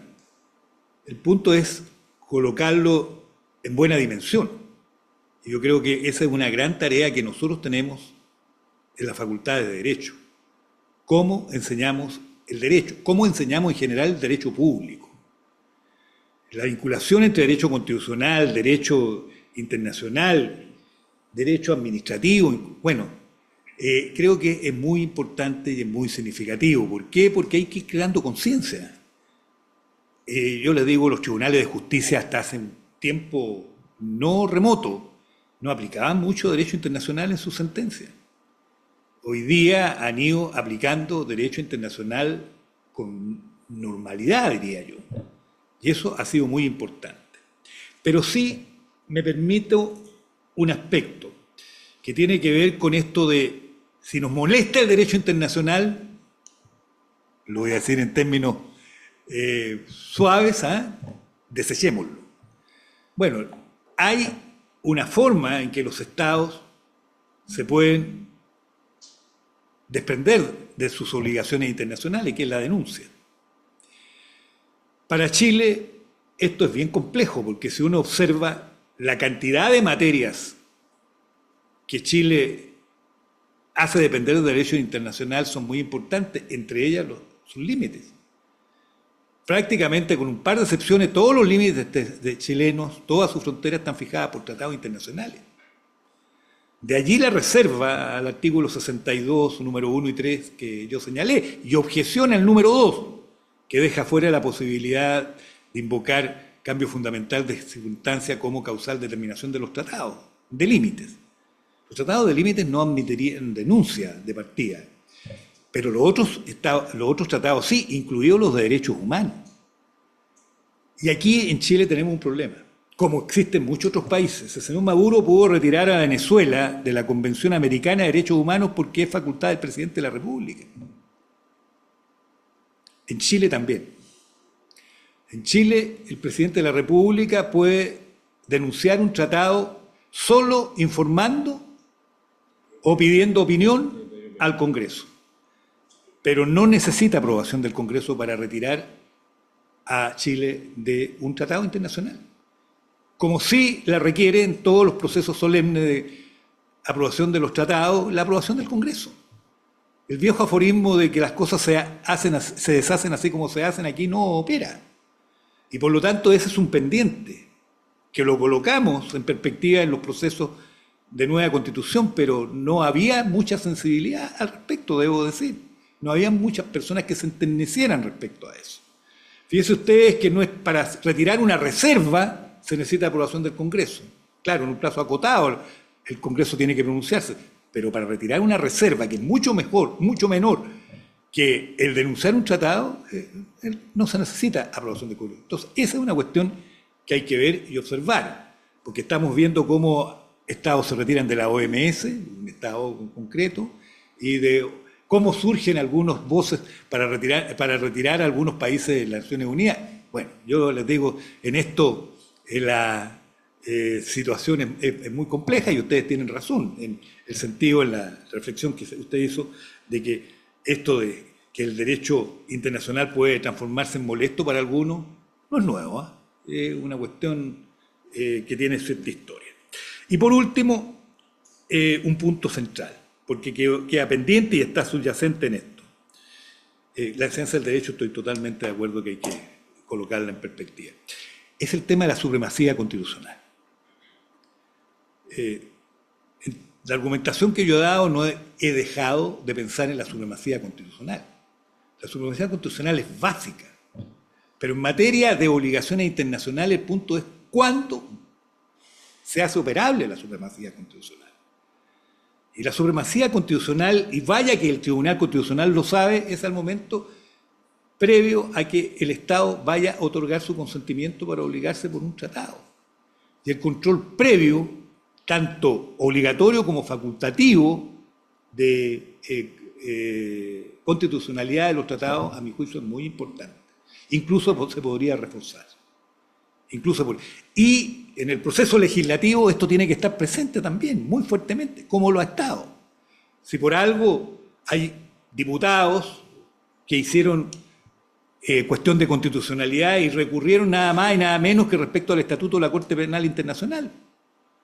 Y por mayoría el Tribunal Constitucional acogió la reclamación y hubo que hacer una reforma constitucional para que Chile fuera parte del Estatuto de la Corte Penal Internacional. Y ahí está, paradojalmente, la disposición 24ª transitoria de la Constitución, que es la que habilitó al Estado de Chile para poder ratificar el Estatuto de la Corte Penal Internacional. O sea, este punto de la supremacía constitucional no es que uno la esté despreciando o desechando cuando habla de las obligaciones que el Estado contrae. El punto es en qué momento opera con fuerza el tema de la supremacía constitucional, porque después que ya el Estado ha ratificado, ha otorgado su consentimiento para obligarse por el tratado, bueno, o por otras fuentes de derecho internacional que no están consideradas en la Constitución, que es otro tema que hay que discutir, ya el Estado está obligado a cumplir.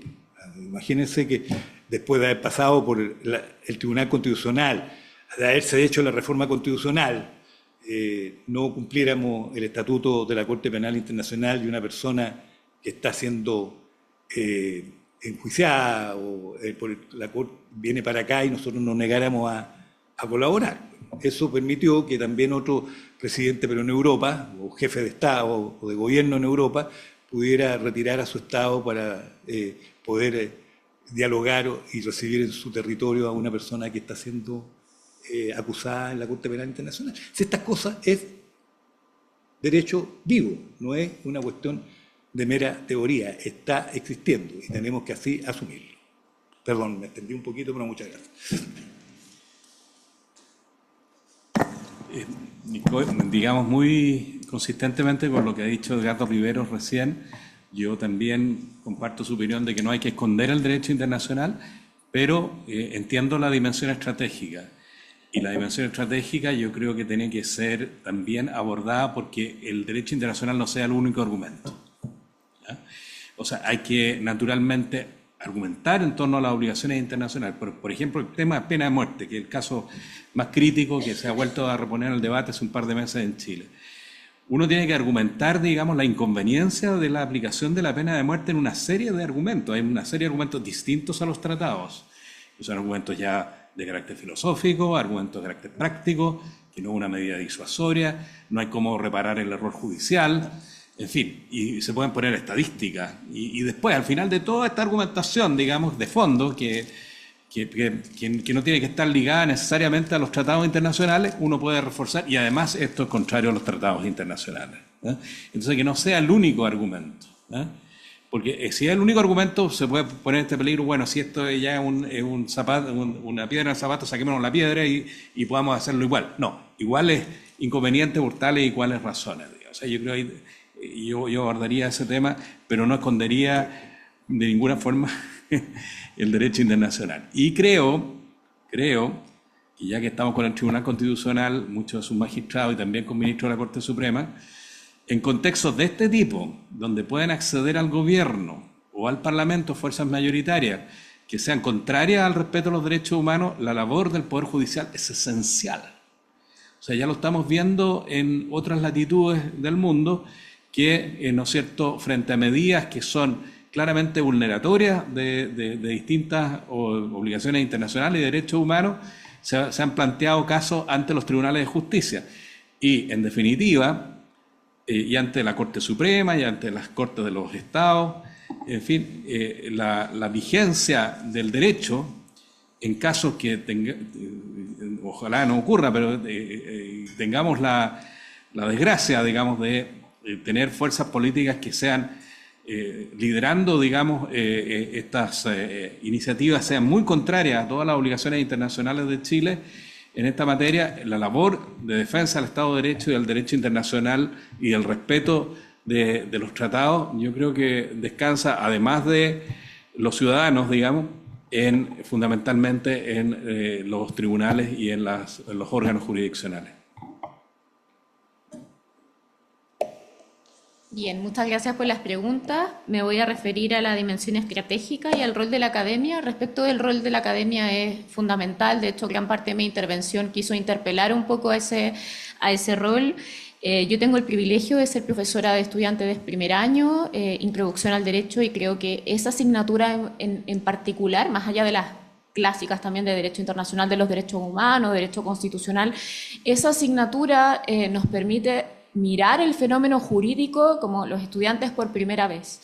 Y es una asignatura que creo que tenemos que también replantear y repensar. Yo cuando tuve la misión de tomar este curso, lo que hace es mirar los otros programas, los manuales, y claro, sorprendentemente en un curso de teoría del derecho de primer año me encontré muy poco de derechos humanos, muy poco de derecho internacional, y el esfuerzo que he hecho desde el inicio ha sido posicionarlo en el debate sobre el sistema de fuentes, ha sido posicionarlo en el debate de la concepción del sistema jurídico, de la pirámide a la red, es decir, se pueden hacer cosas y se pueden hacer muchas cosas, no con un sentido dogmático, sino que simplemente con el sentido de mostrar que hay más teorías más allá de la jerarquía, que hay más teorías más allá del debate sobre monismo y dualismo, que estamos hablando del contexto actual de pluralismo constitucional, incluso de interlegalidad, o sea, hay mucho por recorrer en ese sentido, y no solo desde la teoría del derecho, sistema jurídico, sino que también concepciones del derecho, que hay vida más allá del naturalismo y el positivismo, ¿no?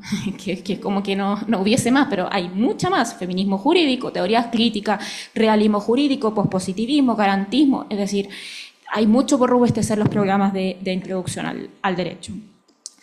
Y también el rol de la academia, eso pensando en los estudiantes, pero también tenemos un importante rol en la capacitación de operadores jurídicos.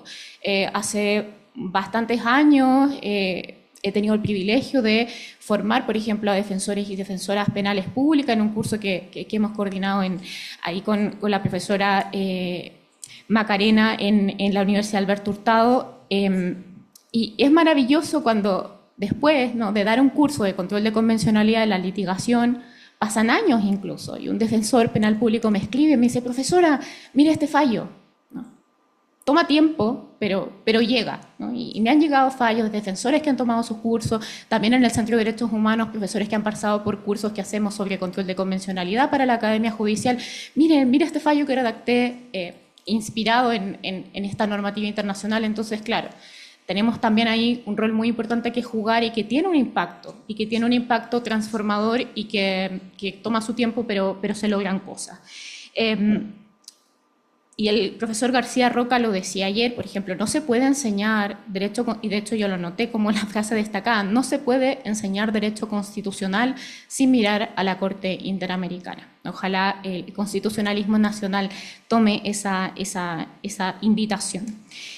Y sobre la cuestión estratégica, yo recordaba mientras lo planteaba la profesora Fernández, palabras del profesor Humberto Nogueira en textos de interpretación constitucional, que esa es la técnica de la interpretación neutralizadora del derecho internacional, que es una táctica que se puede utilizar y que en definitiva lo que hace desde la perspectiva judicial, no ya desde la práctica política, desde la perspectiva judicial lo que hace es decir: yo puedo llegar a esta misma solución fallar el caso de la misma manera sin tener que mencionar en ningún minuto el derecho internacional, y de hecho ustedes pueden revisar fallos de la Corte Suprema ya más antigua. Afortunadamente esto ya no se hace, pero fallos donde se citaba derecho internacional y que, por ejemplo, habían votos disidentes de ministros que decían yo concurro al voto de mayoría, pero no me considera usted, en la argumentación refería al derecho internacional. Esa es la típica interpretación neutralizadora y que yo creo que no debiésemos asumir como estrategia ni en el Poder Judicial ni en el debate parlamentario.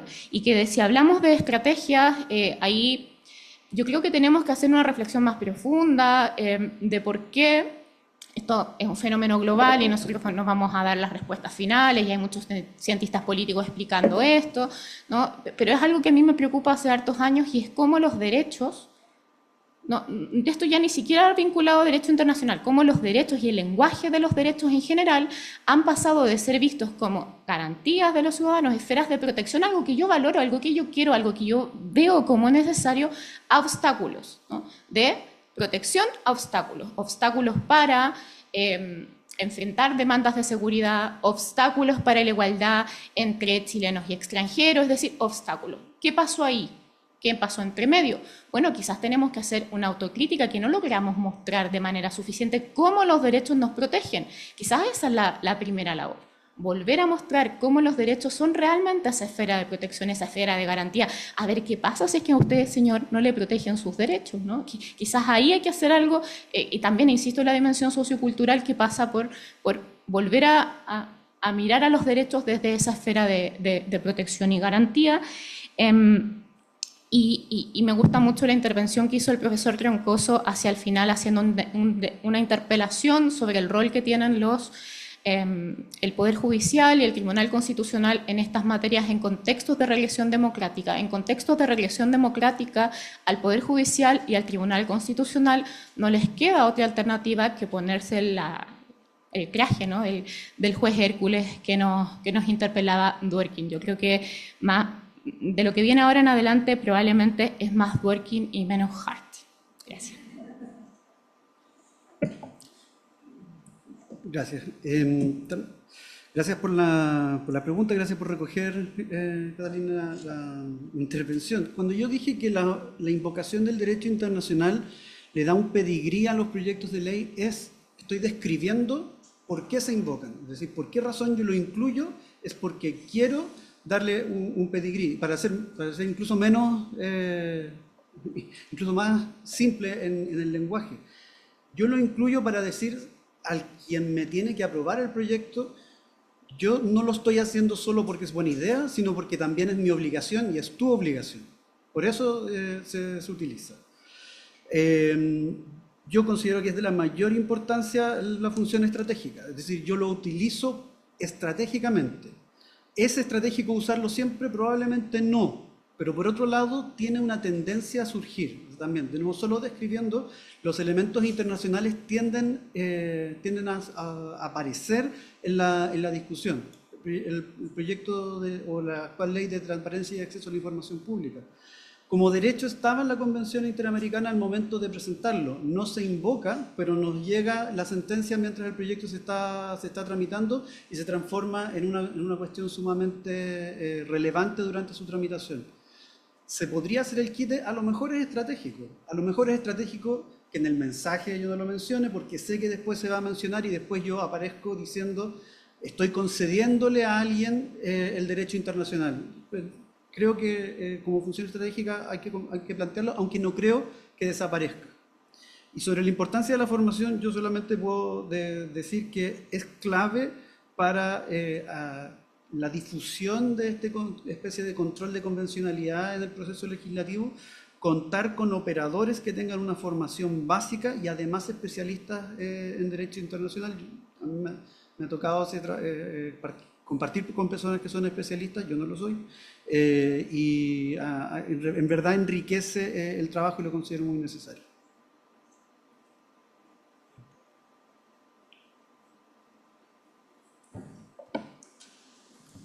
Agradecemos la participación de todo el panel y a la abogada Chiappini por moderar. Ahora nos despedimos hasta las 3 de la tarde, horario en el que retomaremos este seminario internacional, diálogo sobre el derecho internacional, la Constitución y el derecho interno, una visión nacional y comparada. Ahí conoceremos más sobre las sentencias estructurales y sus desafíos. Invitamos a quienes han asistido en forma virtual a esta actividad a seguir acompañándonos a partir de las 15 horas por Chile. Hasta luego.